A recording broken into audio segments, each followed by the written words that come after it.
Hindsight is 2020. When I started my business way back in the dark ages of 2007, I literally had no idea what I was doing. I had zero experience in weddings, and I had no experience in business. And thinking back to that time of growing my business and learning as I went, making a ton of mistakes, and just trying to find as much information as I could during a time where not a lot of information existed, there are 12 things that I wish I could go back and tell my younger self back in 2007 when I started my business. And these are 12 things that I wish someone had the guts to tell me back then, or I had access to this information back then.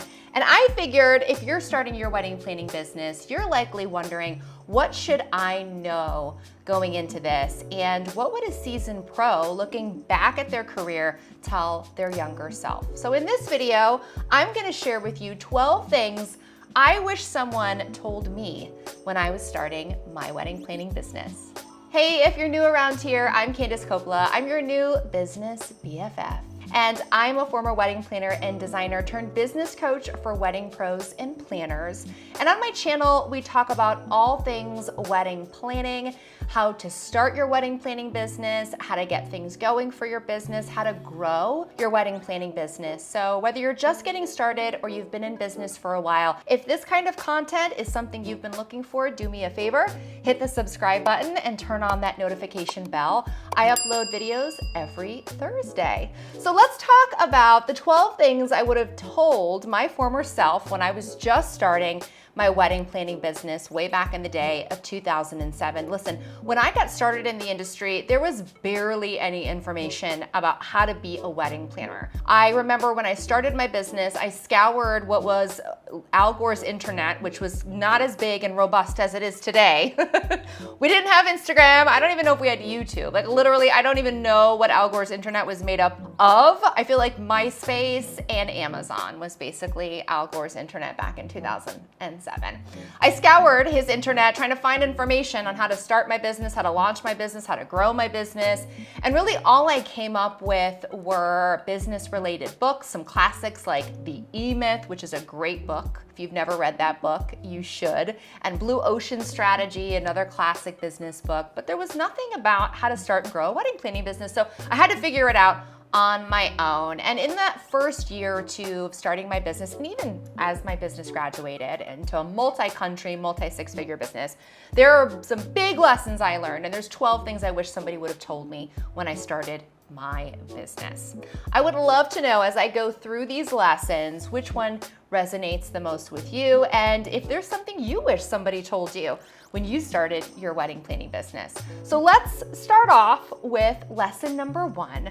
When I started my wedding planning business, I wish someone told me that you better really love weddings. I know this feels like a no-brainer, but it's true. If you're starting a wedding planning business, you really need to love the wedding industry. You need to love love, you need to love parties, you need to love bringing people together, family dynamics, you need to love working on weekends, you need to love all the things that go along with the wedding industry, but most importantly, you need to have a passion for weddings. A lot of people get in the wedding industry for different reasons, and if the love of weddings is not the top reason why you're starting your business, I don't know, you may not love your job so much. So the first thing I wish somebody told me when I started my business is, listen girl, you better love weddings. Lucky for me, I did really love weddings. There was a time where I started not to love weddings as much as I did in the beginning.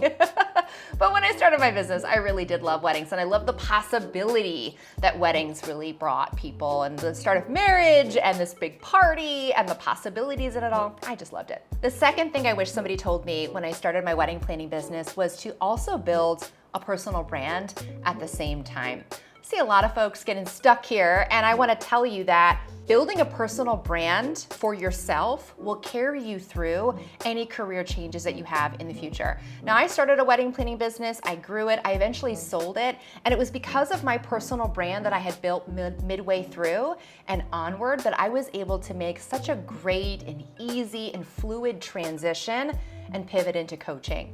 So as you start to grow your wedding planning business, at the very beginning, do yourself a huge favor. Make sure you're building a personal brand alongside your wedding planning business.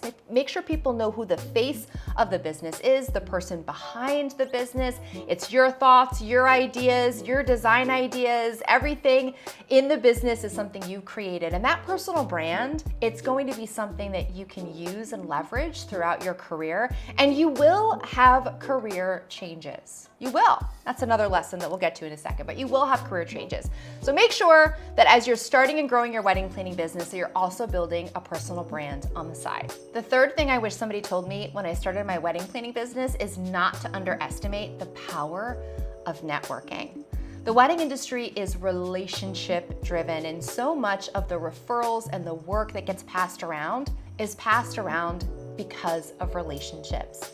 So I wish somebody had really told me in the beginning that networking was going to be the reason why my business became so successful, and to continue to prioritize those relationships throughout my career. I want to encourage you to make sure that even if you are brand new, the ink is not even dry on your business plan. I don't care how new you are, make sure that relationships are a big part of your business strategy and your marketing strategy. And that everything you're doing, you're trying to include others in your plans and in your strategies, and you are trying to forge new relationships and maintain the ones that you have. Relationships are what brought me book deals. They're what brought me around the world for weddings and for styled shoots. I credit them at large as being really the biggest proponent of any opportunity that I was so fortunate enough to be extended. It was because of my relationships with people locally, the relationships I built with people nationally that I met at conferences and met along the way, and internationally as I moved my business into an additional country. So make sure you're prioritizing relationships as you grow your wedding planning business. The next lesson I wish somebody told me when I started my wedding planning business, and this is a big one. Run your business as if somebody will buy it someday. As you know, I sold my business back in 2019, and had I known that I would have ever had the chance to sell my business, which honestly, I feel like is such a great accomplishment. Not many folks can say they've done that, and I wear it with pride. If I had known that I would have been able to sell my business, I would have done things totally differently, including how much money I was writing off every year in taxes. Because in order to sell a business, it needs to make a profit. And if I had known I was going to sell it, I probably would have shown much more of a profit in the many years leading up to the sale. But that's a story for another day. Anyway, listen. I want you to run your business as if somebody could buy it someday. And that means that you're going to be making strategic decisions in the long run that don't just benefit you in the now, but you think about the long-term strategy of growing your business and running your business and building your business, building a business to potentially sell so that you can do something else if you feel like you want to make a pivot in your career like I did. So I wish back in the day somebody had said to me, Candice, you know what? Someday you're going to sell this business. Someday your priorities, your needs are going to change, and you better start thinking a little bit differently about your business strategy so that somebody would want to buy it and that you could get the maximum back for all your hard work in terms of cold hard cash. The next thing I wish somebody told me when I started my wedding planning business is to be prepared to work long hours. Listen, I had no idea what running a business was really like, and fortunately for me, as I got started in my business, I really loved the behind the scenes of growing it and the front of the scenes helping and serving my clients. So working long hours just wasn't a big deal for me because the work was fun and I enjoy it to this day. I love working. It's not just work. It's like a hobby. I enjoy it. It's one of my great enjoyments in life is being able to serve my customers and create content like this. But I don't think I was fully prepared for the amount of hours it takes to run a business. A business takes over your entire life. And so if you're coming from the corporate world or you're coming from work where, you clock in, you clock out, and you just work 40 hours a week and that's it, you're gonna be in for a rude awakening when you start running a business. Because 40 hours, girl, that's Monday and Tuesday, okay? That is the top of the week. That is a weekend wedding. That is not even close to what most wedding pros and wedding planners work. I just wish that I, going into it, knew a little bit more about how much I was going to work, and I wish that I had learned how to balance things a little bit better, because for many years at the beginning of my career, I was obsessed with growing my business, and I worked like morning, noon, and night. I had my laptop in bed, I woke up with the laptop, I went to bed with the laptop, and I don't do that anymore, but you know, I really put a lot of time and effort to the detriment of relationships, to the detriment of a lot of things in my life at the time. So I wish I just knew that running a business is gonna take a lot more time on a daily basis. And I'm talking like, I don't know, I spend most of my time running my business. And when I was a planner, I spent most of my time running my business. I don't have kids, so that does play a role in how much extra time I have. But I think you can look to work at least 10 hours a day on your business when you're full-time, and definitely more, definitely in the more of the 15 or 16 hour days trying to build, scale, grow, and maintain your wedding planning business. The next thing I wish somebody told me when I started my wedding planning business way back in the day was to manage my finances wisely. I made so many mistakes.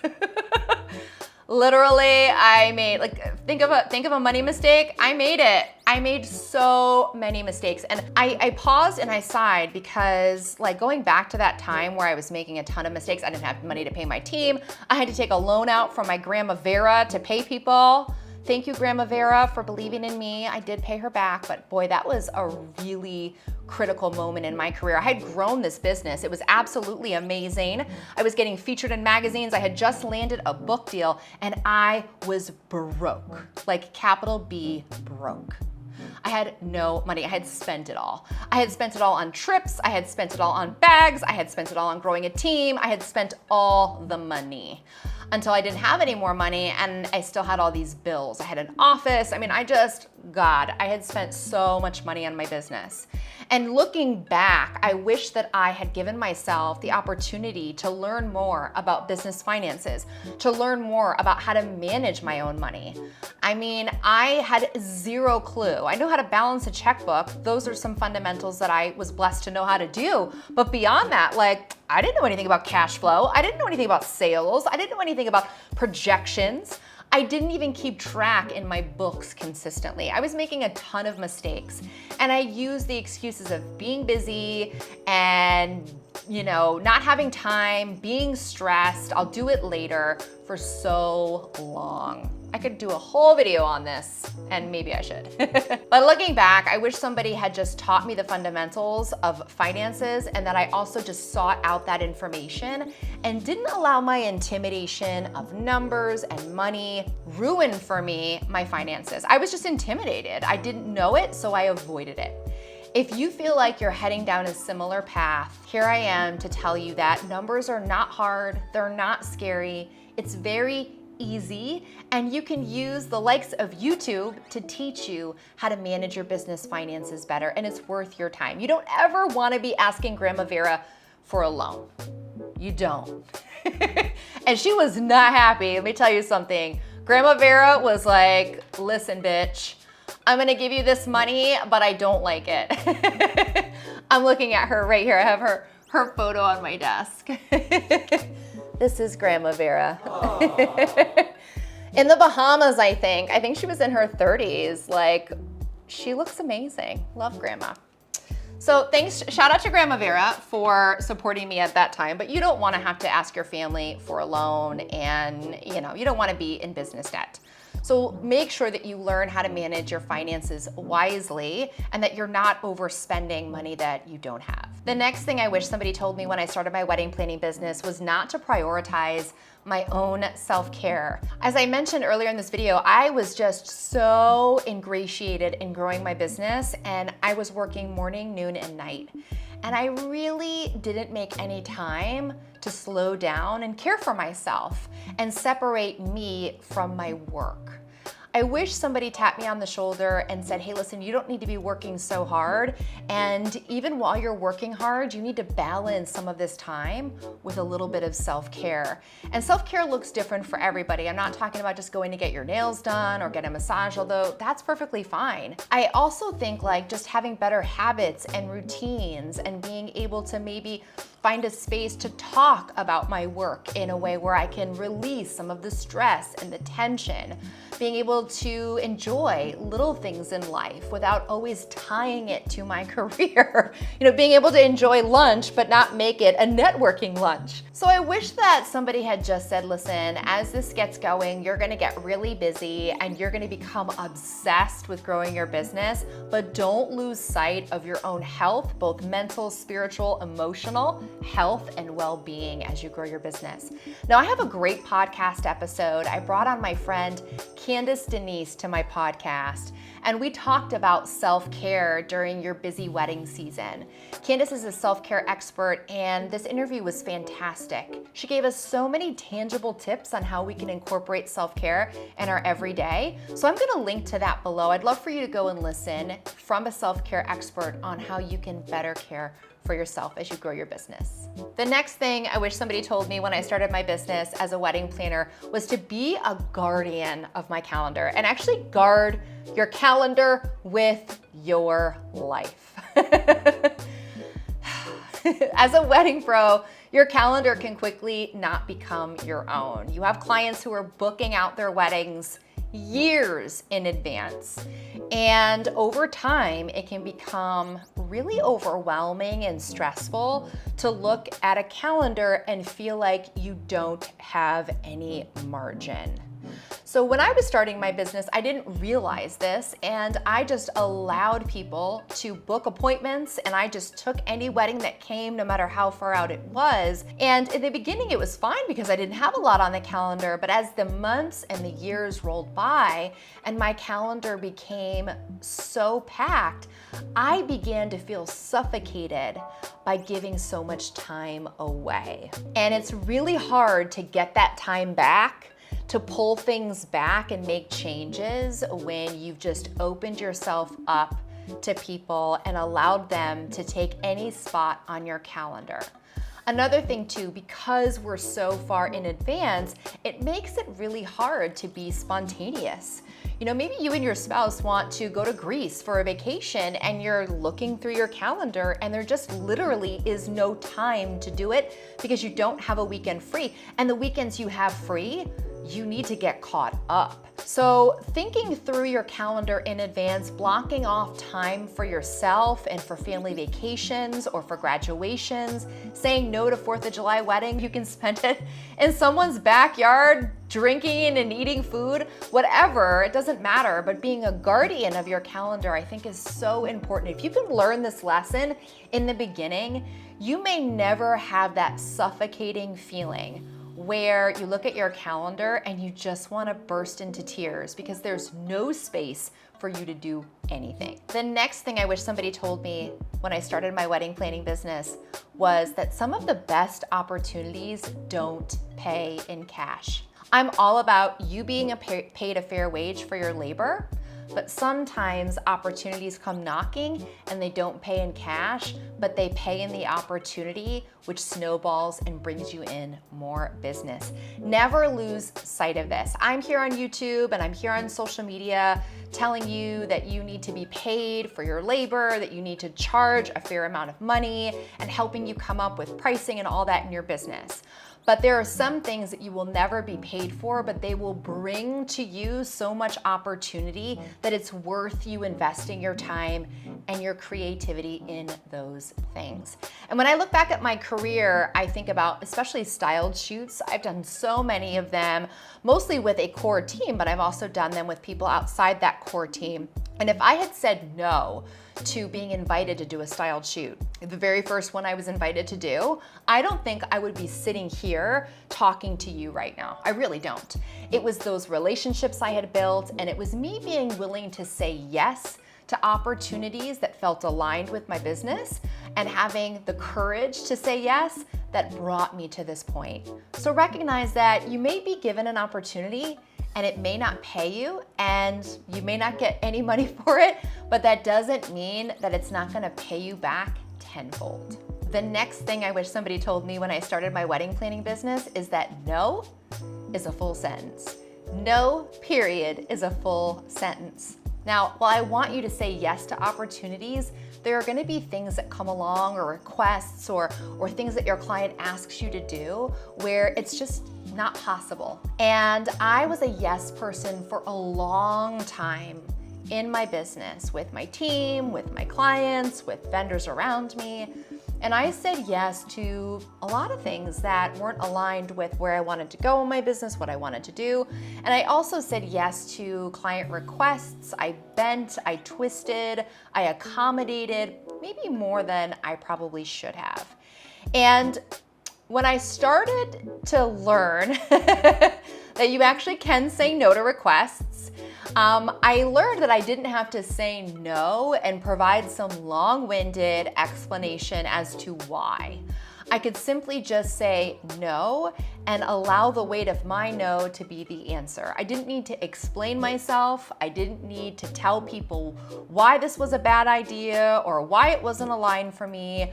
I could simply thank them and tell them no. Or if a client had a request, I could say, hey, listen, I appreciate that, no, but here's what we can do instead. So as you grow your business, I don't want anybody to take advantage of you, and I want you to feel as though you can push back and say no to things that don't align, and not to let people walk all over you or take advantage of, your kind heart and your wanting to help people as a planner. All right, we're nearing the end. We're not quite there, but we're getting really close. The next thing I wish somebody told me when I started my wedding planning business, and oh my God, this is a good one. You heard it here first. Not all money is good money. Listen up, sister.